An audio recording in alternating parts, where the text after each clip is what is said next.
Good morning friends. आज हम बात करेंगे थ्रस्ट पुल बैक और मूवमेंट को कैसे मेज़र करते हैं। तो इसमें हम 3 पार्टों पे डिस्कस करेंगे, थ्रस्ट पुल बैक का और मूवमेंट का मेज़र कैसे करते हैं और वॉल्यूम और प्राइस का एनालिसिस कैसे करते हैं।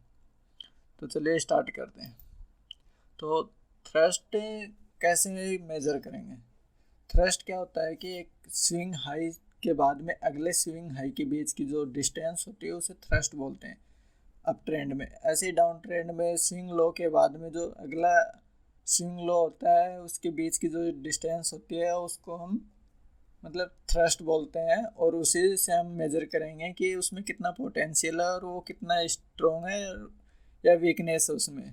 जैसे जैसे थ्रस्ट की डिस्टेंस बढ़ती जाएगी फर्स्ट स्विंग आई से सेकंड स्विंग आई और थर्ड स्विंग आई के बीच में, जैसे जैसे डिस्टेंस बढ़ती जाएगी तो उसमें उसका मोमेंटम है वो बहुत ही स्ट्रॉन्ग और पोटेंशियल उसमें बहुत ज़्यादा रहेगा और वो मार्केट में अपर टू अपर सर्किट लगाता रहेगा।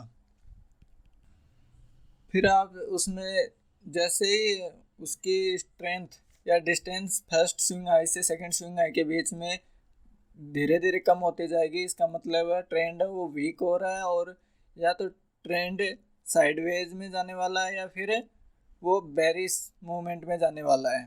आप इस एग्जांपल में देख पा रहे हैं जो फर्स्ट थ्रस्ट है T1, उससे second thrust T2। First thrust की जो फर्स्ट स्विंग हाई से सेकंड स्विंग हाई के बीच की जो डिस्टेंस T1 है वो ज़्यादा है, फिर सेकंड स्विंग हाई से थर्ड स्विंग हाई के बीच की जो डिस्टेंस है T2 वो कम है। तो ऐसे धीरे धीरे इसकी डिस्टेंस कम होती गई तो ट्रेंड है वो वीक होता गया और ट्रेंड फिर आगे जाके डाउन ट्रेंड में कन्वर्ट हो गया।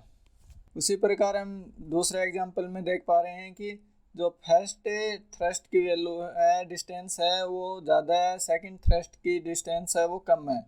तो आपको पहले ही पता चल जाएगा कि ये ट्रेंड वीक हो रहा है और उसके बाद में ट्रेंड है वो डाउन ट्रेंड में कन्वर्ट हो गया। बैक की जो डेप्थ है पुल बैक की वो कितनी होती है, तो कैसी मूवमेंट करेगा मार्केट वो हम पता करते हैं। पहली बात तो क्या होती है जो पुल बैक है उसकी डेप्थ को कैसे देखते हैं। फर्स्ट स्विंग हाई से स्विंग लो, जो स्विंग हाई से स्विंग लो है वो देखते हैं कि उसके बीच की जो डिस्टेंस होती है उसको डेप्थ ऑफ पुल बैक बोलते हैं।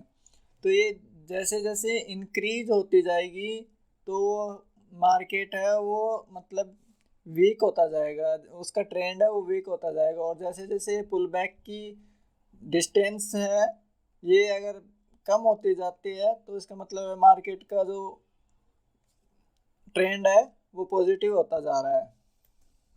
जैसे कि आप इसमें देख पा रहे हैं जो फर्स्ट पुल बैक की जो डेप्थ है वो सेकंड पुल बैक की डेप्थ से ज़्यादा है।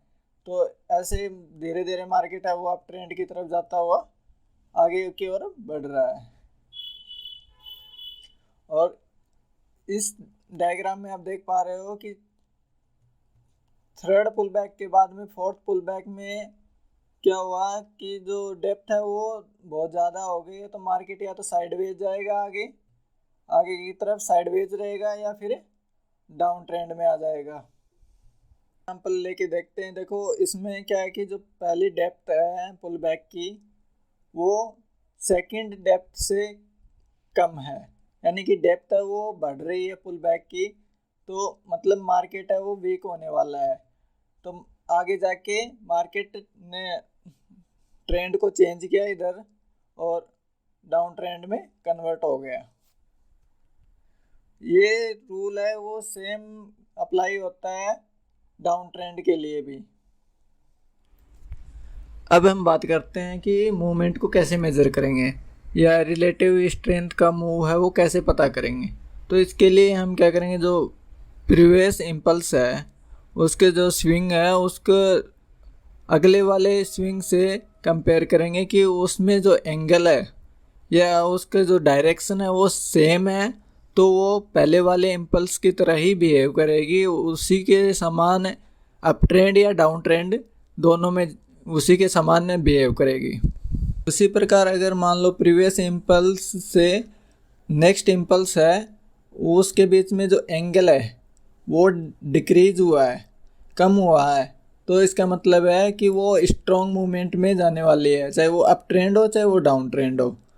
अब थर्ड एग्जांपल लेते हैं। मान लीजिए इम्पल्स का जो एंगल है वो प्रीवियस इम्पल्स से ज़्यादा है, मतलब उसका जो वाइड एंगल बन रहा है, तो इसका मतलब उसमें मूवमेंट है वो लेस होगा या कम होगा। अब देखते हैं वॉल्यूम एंड प्राइस का एनालिसिस कैसे करते हैं। मान लीजिए कि प्राइस बढ़ रही है और वॉल्यूम भी बढ़ रहा है, तो मार्केट है वो स्ट्रांगली बुलिश है। अगर प्राइस बढ़ रही है और वॉल्यूम है वो कम हो रहा है, इसका मतलब है कि मार्केट है वो वीकली बुलिश है। बुलिश है पर इतना ज़्यादा बुलिश नहीं है, वीकली बुलिश है। अब प्राइस है वो गिर रही है और वॉल्यूम है वो बढ़ रहा है, इसका मतलब है मार्केट है वो स्ट्रांगली बेरिश है। और प्राइस गिर रही है और वॉल्यूम भी गिर रहा है, इसका मतलब है मार्केट है वो वीकली बेरिश है। जैसे कि इस एग्जांपल में आप देख पा रहे हैं, प्राइस बढ़ रही है, वॉल्यूम भी बढ़ रहा है। प्राइस कम हो रही है, वॉल्यूम भी कम हो रहा है। प्राइस फिर से बढ़ी, वॉल्यूम भी बढ़ रहा है। उसके बाद में प्राइस है वो धीरे धीरे कम हुई, लेकिन वॉल्यूम है वो धीरे धीरे बढ़ रहा है, इक्वल है। उसके बाद में वॉल्यूम कम हुआ लेकिन प्राइस धीरे धीरे बढ़ रही है। तो इस प्रकार हम वॉल्यूम से प्राइस को रिलेटेड करके ट्रेड कर सकते हैं।